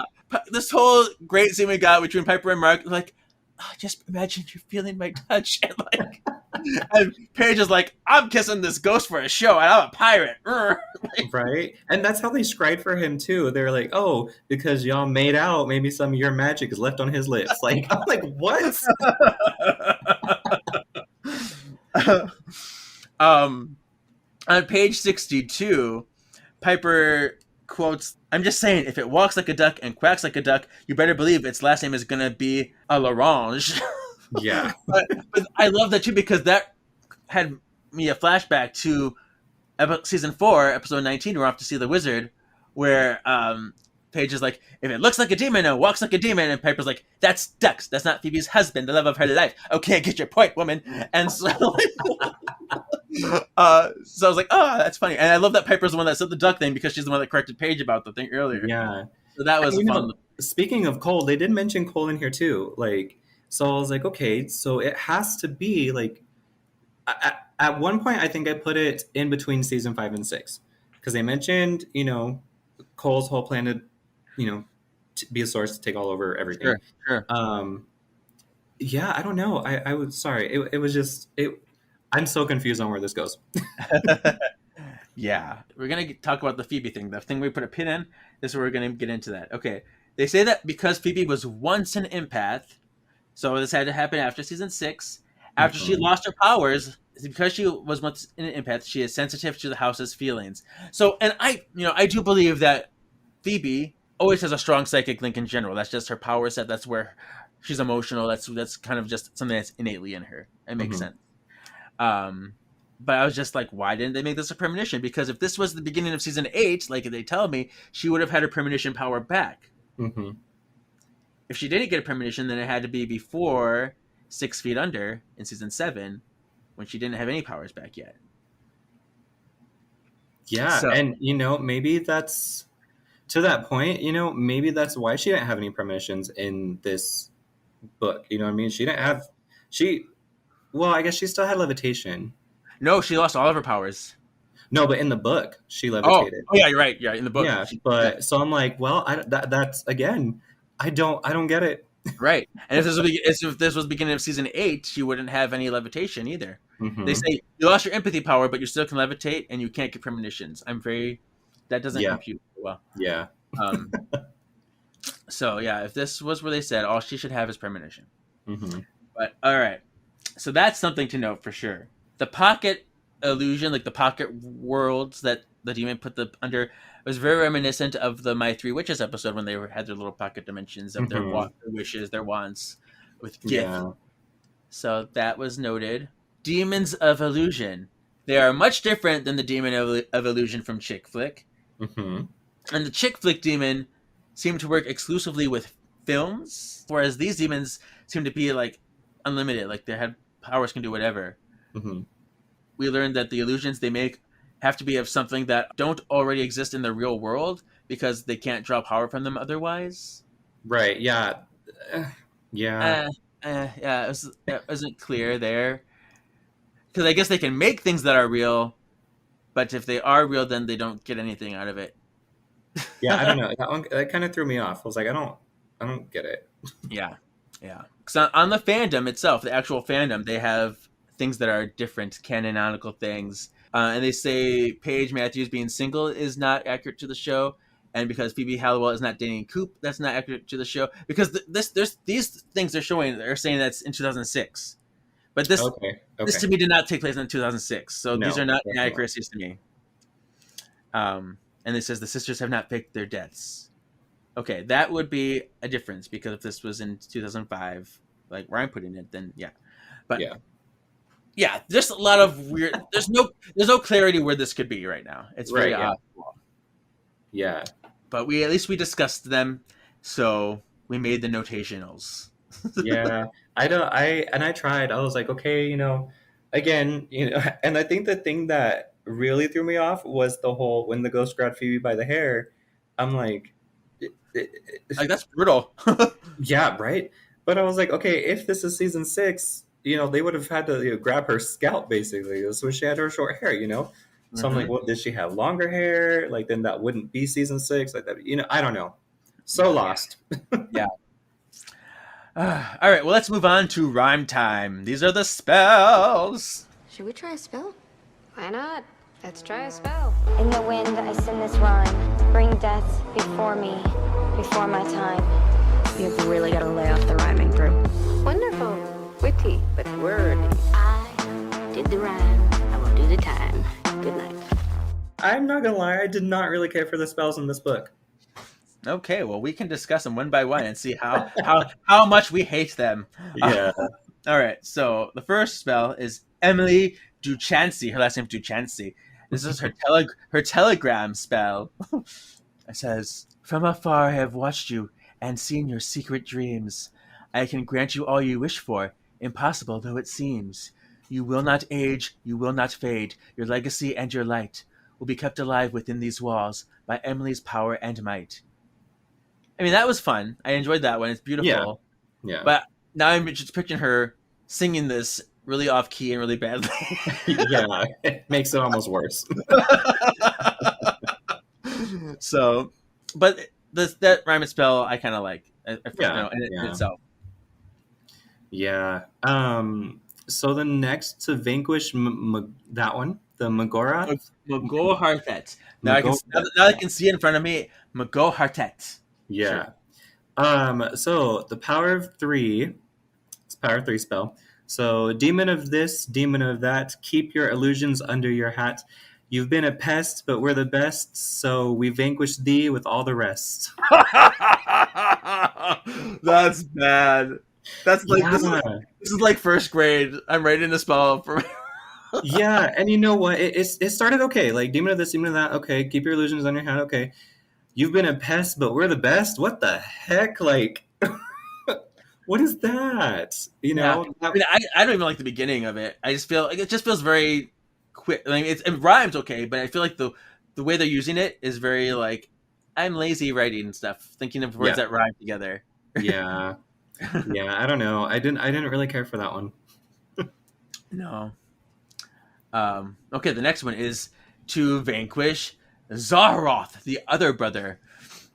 This requires a potion made with nightshade and the power of 3. We sisters 3 will vanquish thee. Your illusions will not avail. By the power of 3, we swear to see you pass beyond the veil. And this is the one that they tried to vanquish the Craig demon with. So it didn't actually do anything because they didn't throw the potion, and it wasn't really him. Yeah. So kind of a pointless one, but and it's whatever, not that exciting. So yeah. So the next one was to bond the charmed ones to the Maxwell Manor. So this one was actually Emily's spell, right? Yeah, the one she whispered. Yeah. So it is to the sisters 3. I give to thee a bond I once granted to he. Again, doesn't do it for me. No. Like I think maybe they try to put like the old time, like 1920s. Yeah, a boon I once granted to he. Yeah, like I don't know, just doesn't do it for me. Yeah, and boon is a thing that is helpful or beneficial, a favor or request. We're getting lots of words of the day today. Yeah, right. All right. This is the renewed Zaharoth vanquishing spell, so the one that they redid to finally vanquish him. Power of 3 and a potion. Demon of illusion, we sisters 3, call upon the house and the power of 3. We see right through you, and don't you know where you're heading, you don't want to go. Oh, this is probably like the worst one. I don't know. First of all, I have an issue in any spell or any song or anything when you rhyme the word with the other word, the same word. Like that. What's that Beyonce song that she rhymes the same Something. word, and it's Yeah. like we Like, sisters no. three, we call The upon the power power of of three. three. Like, no, I don't Yeah. know. It's so awkward. We see right through you, and don't you know where you're heading? You don't want to go. Like, It's how how cringy. how it's very cringy. Yeah, How crappy can you get? Like, that's so bad. Oh, I feel so embarrassed by that spell. yeah. I was reading them and I was like, no, that's this no. Next thing I have is best baddie rankings. You can't run! Frozen! In fear! Best baddie. You can include Magarhaltet, you can include Zarhath, you can include Ryan and Carl. I only included the big bad one. That's Mhm. all because there's too many like side baddies. Yeah. So Zarhath, Magarhalthat's brother. I am putting him as number 7 out of 12, right between Aura Chen, Delilah, and Tara from Phoebe Who, and Bobo from House of Shards. He's actually a lot like Bobo because he Mhm. can create all these like vortex and manipulations and illusions and stuff. They're very similar. Although this guy was actually had a plan to take over the world and all that stuff. So, so I'm putting him right above Bobo, but not since he didn't actually do anything. He's not as bad as the 3 baby witches. Yeah.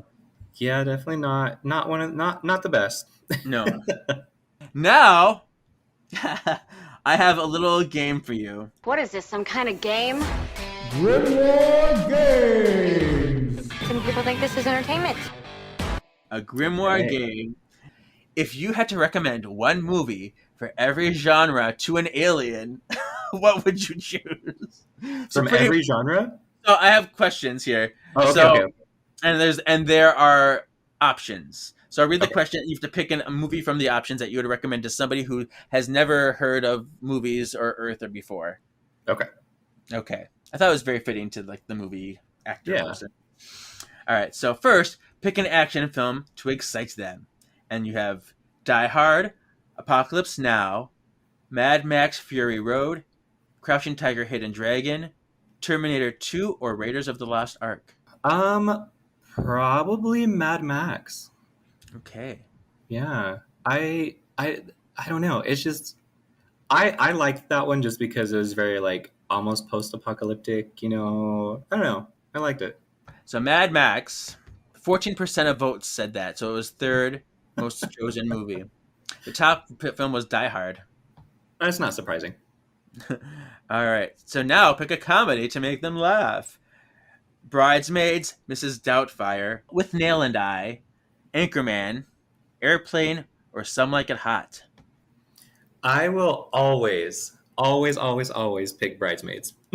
Okay. And that's the number 1 pick. 38% of votes said that one. Yeah, that's a good one. Plus, they play Britney, and you know me and Britney, so. All right. There you go. Yeah. How about a musical to lift their spirits? We have Singing in the Rain, Funny Girl, Mary Poppins, Moulin Rouge, Grease, or Rocky Horror Picture Show. That's a tough one. Yeah. I do enjoy Rocky Horror, but probably Grease. Grease. That's the number 1 pick at 49%. Okay, select a sci-fi movie to make them feel at home. Ooh. Alien, Star Wars Empire Strikes Back, Arrival, The Matrix, Blade Runner, or 2001 A Space Odyssey. Oh gosh. I don't know. That's a hard one. I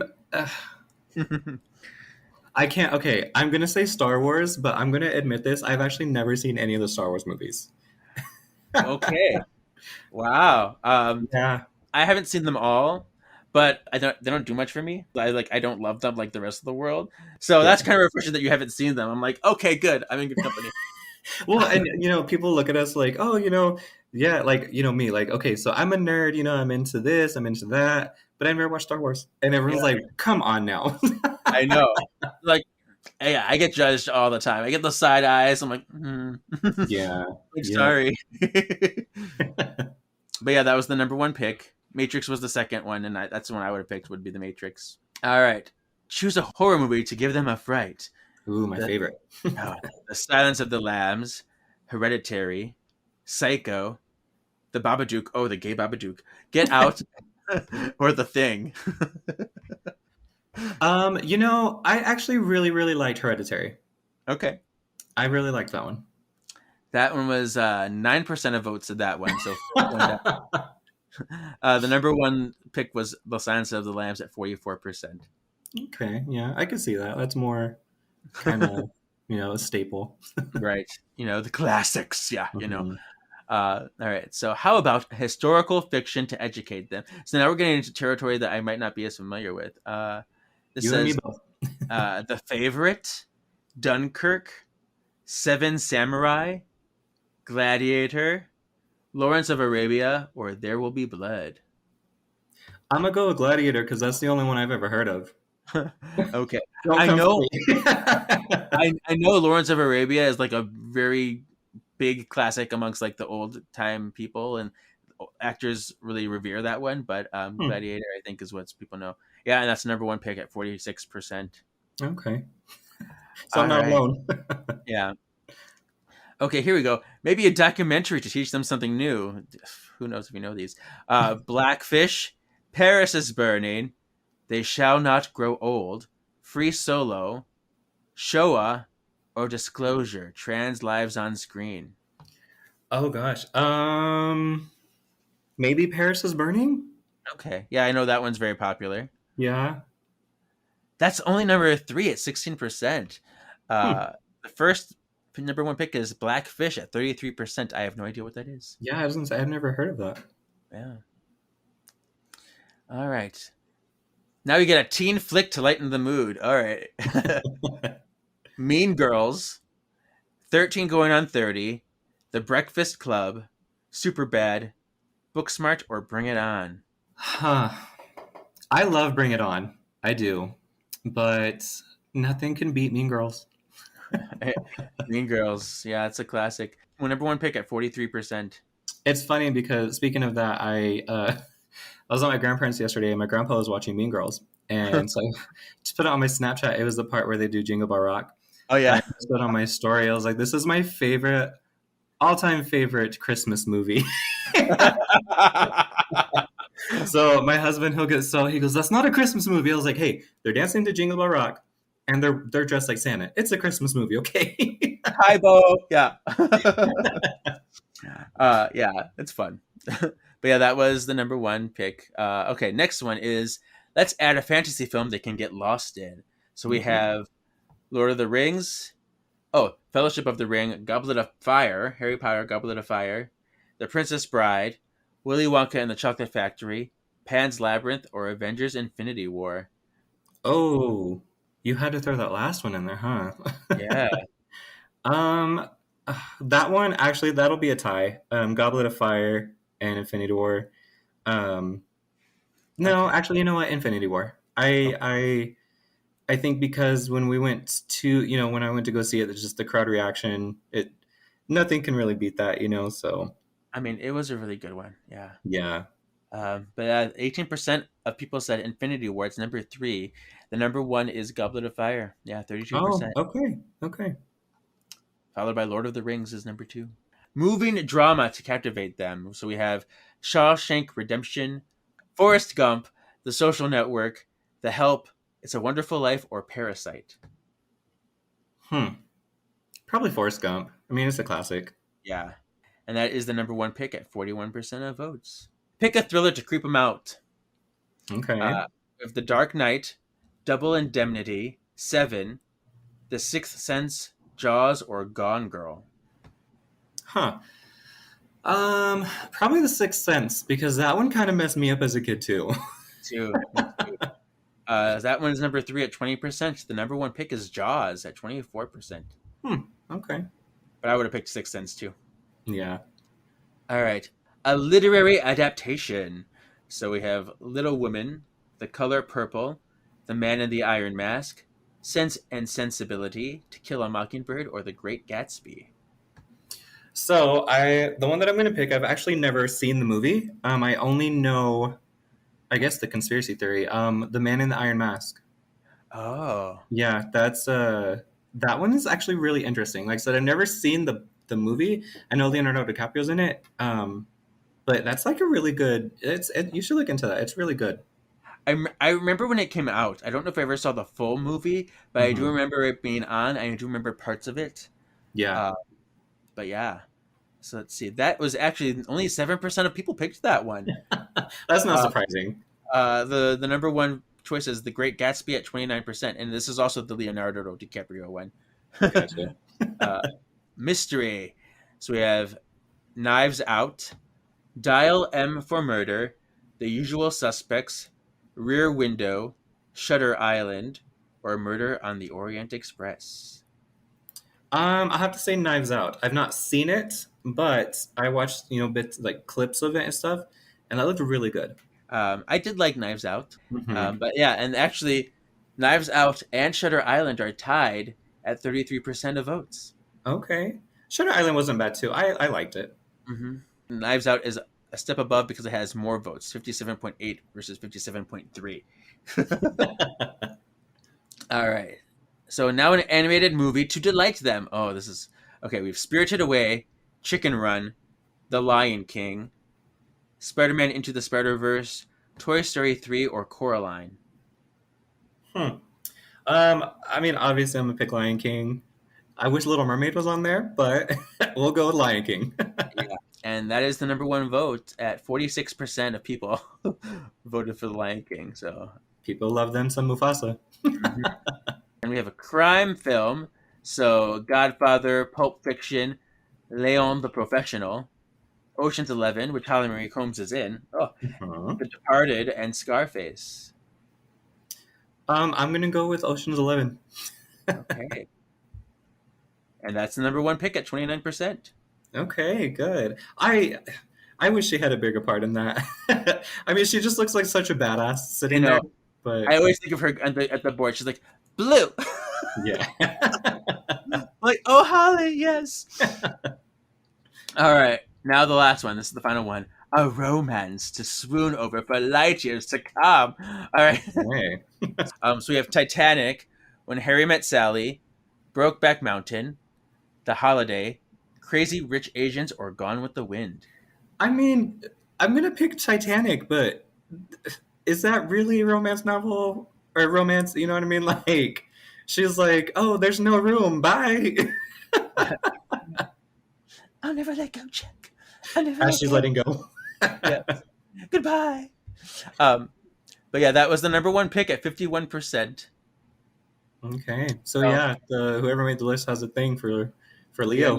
Yeah. So there we go. That was fun. It's a different Yeah. kind of game that I've never done before. So That was fun. I like that. cool. So then our final thing before we go is tips for future white lighters. I was out being a force of good in the universe. And this is the moral or lesson that we could have learned from the book. Do you have an idea?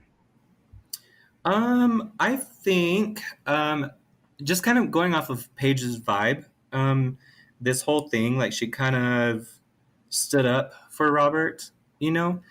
She kind of had like she kind of knew already, like, hey, Robert's not bad.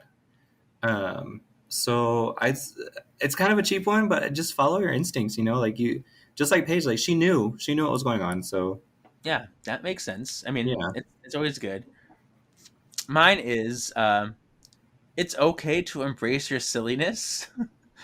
Yeah, have fun, play, put on a show, have a good time, and empower yourself in the joy of it all. I think it's always a good time to play. I mean, as an actor person myself, when I do shows, I'm in Cinderella right now currently, so it's going to be a very busy August. nice. But yeah, sometimes just enjoy yourself and get to play a little bit. Don't be afraid to play.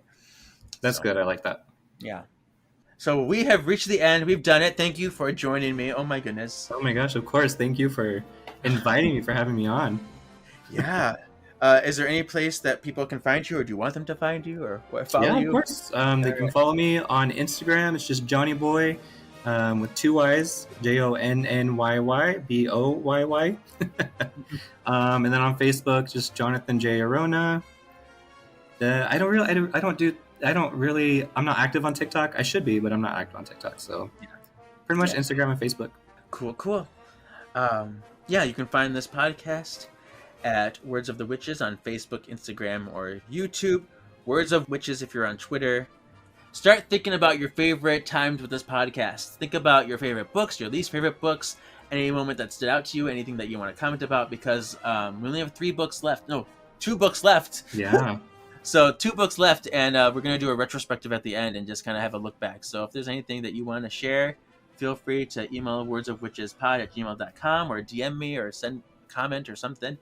We'll get to share that. It'll be fun. How exciting. Yeah, it's going to be good. Cool. So, yeah, I guess thanks for listening, everybody. Spell worders, all that jazz. We'll see you when we see you. I'm going to try to finish these books this month in August. But until we do, so long. Your destiny still awaits.